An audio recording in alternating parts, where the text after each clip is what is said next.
હાલો દોસ્તો, જય માતાજી। આજે આપણે જો એલચી પાવડર લઈ લીધો છે અને 1 વાટકી ખાંડ લઈ લીધી છે અને આપણે હવે ગેસ ચલાવી અને ઉપર આપણે એક તપેલી મૂકી દઈશું।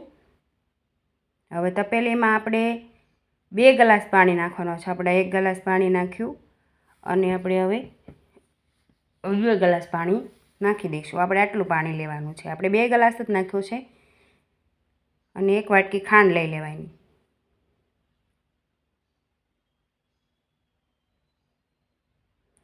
ખાંડને સારી એવી આપણે ઓગળી જાય ત્યાં સુધી આપણે એને રહેવા દઈશું।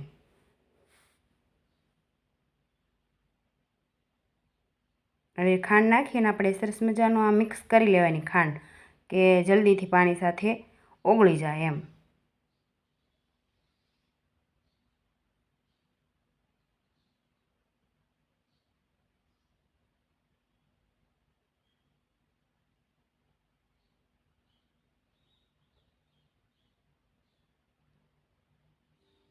હવે આપણે એમાં કલર નાખી દઈશું। 1 ચમચી જેવો આપણે કલર નાખવાનો છે। કેસરી કલર મેં લીધો છે, તમે પીળો પણ લઈ શકો છો। આવી રીતે કલર નાખીને પણ મિક્સ કરી લઈશું અને પછી આપણે એલચી પાવડર નાખી દઈશું અને સરસ મજાનું એને ઉકળવા દઈશું। તો આપણે આ જો અડધો ગ્લાસ પાણી નાખ્યું। હવે આપણે આ બીજો એક આખો ગ્લાસ એટલે 1.5 ગ્લાસ જેવું આપણે પાણી લીધું છે।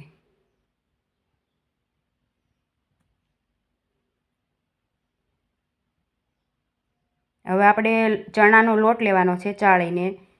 જો આપણે આ થોડો થોડો નાખતું જવાનું। મેં ટોટલ લગભગ 2 વાટકા જેવો લોટ આપણે લીધો છે। આમ જોખીને લેવી તો 250 ગ્રામ જેવો લોટ હશે ચણાનો। તો આવી રીતે આપણે સરસ મજાનું મિક્સ કરી લેવાનું, ગળી ના રહે ને એવું આપણે। અને બેટર આપણે ઢીલું નથી રાખવાનું, થોડું એવું આપણે ઘટ જેવું રાખવાનું છે। એટલે આપણે ચલાવતા જવાનું અને ચણાનો લોટ આપણે નાખતા જવાનું।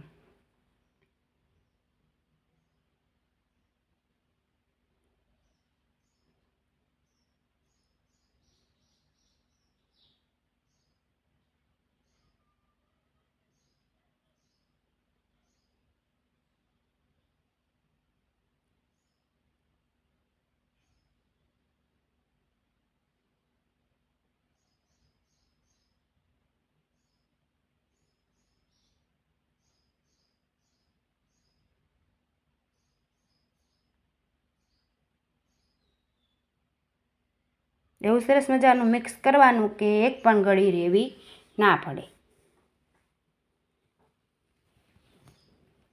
આમાં કોઈ જાતનું મીઠું કે કોઈ વસ્તુ નથી નાખવાનું। જો આપણી ચાસણી સરસ મજાની ઉકળે છે, હજી આપણે એને ઉકળવા જ દેવાની છે। તો આપણે તેલ ગરમ કરવા મૂકી દઈએ। જો આપણું તેલ આવી ગયું છે, હવે આપણે એમાં આપણે કેમ નાના નાના ભજીયા પાડવી એવી રીતે આપણે થોડું થોડું નાનું નાનું લઈ અને નાના નાના પાડવાના। વધારે પડતા મોટા આપણે પાડવાના નથી, આવી રીતે નાના નાના પાડી લેવાના। આવું જ બેટર આપણે રાખવાનું, એટલે એમ કે સારા પડે એમ।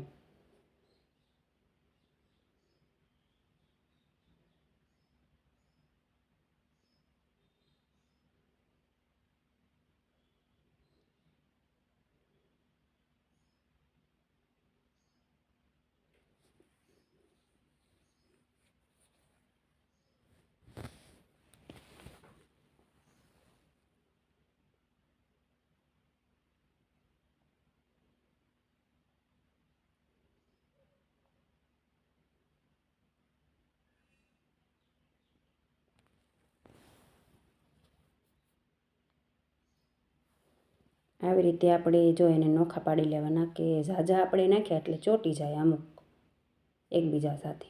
તો આપણે ચક્કુએ કરીને આવી રીતે નોખા પાડી લેવાના।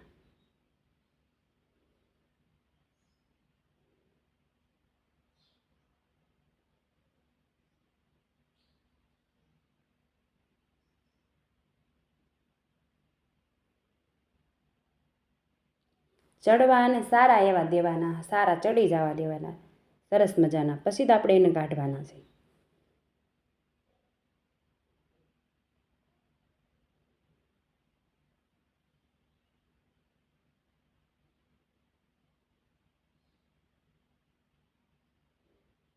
થોડી વાર રહીને પાછું ફેરવતું જવાનું. થોડી વાર રહીને એટલે એક બાજુ વધારે ચડે નહીં, બધી બાજુ સરખા જ આપણે ચેડવવાના છીએ, એટલા માટે આપણે ફેરવતું જવાનું. જો હવે આપણે ચડી ગયા છીએ, હવે આપણે એક ડીશમાં એને કાઢી લઈશું.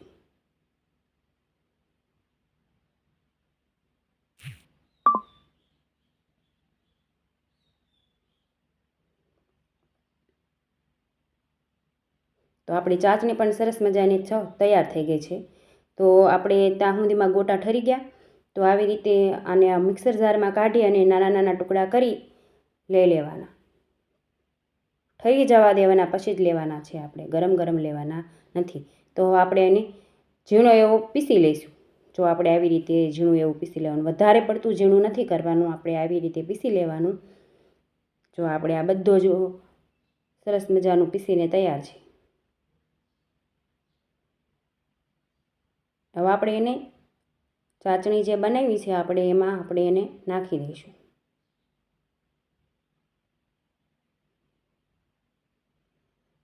જો આપણે આવી થઈ જવા દેવાની ચાસણી, હવે આપણે આમાં અહીં નાખી દઈશું.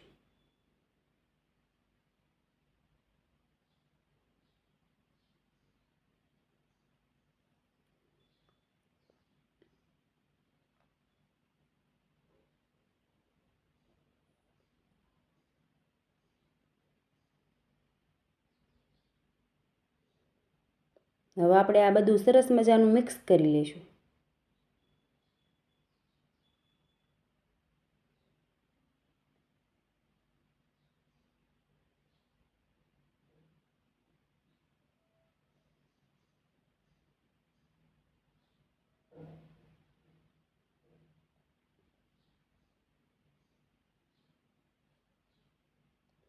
થોડી વાર ઠરવા દઈશું. જો આપણું મિશ્રણ ઠરી ગયું.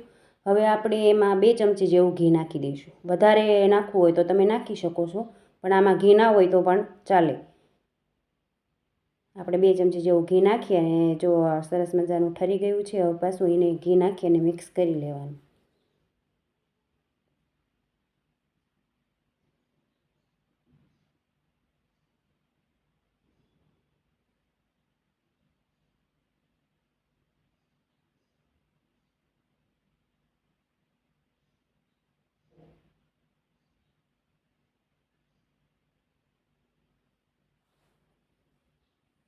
તો આવી રીતે આપણે એને હાથમાં થોડું એવું ઘી લગાવી અને આવી રીતે નાની નાની લાડુડી આપણે પાડી લઈશું. જુઓ, તમે જોઈ શકો છો. તમારે મોટી બનાવવી હોય તો તમે મોટી પણ બનાવી શકો. તો આપણે આ બધી જ લાડુડી બનીને તૈયાર છે. હવે આપણે એને કાજુ ઉપર લગાવી દઈશું.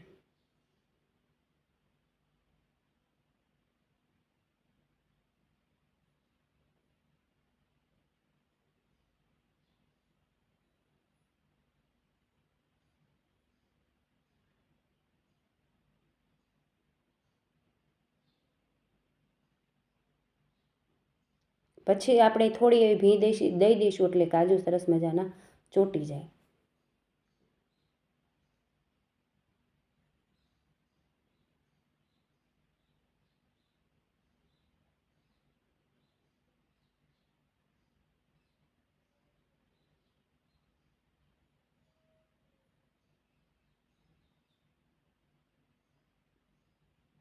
હવે હું તમને એક તોડીને પણ બતાવી. જો આપણા મોતીચૂરના લડ્ડુ બનીને તૈયાર છે.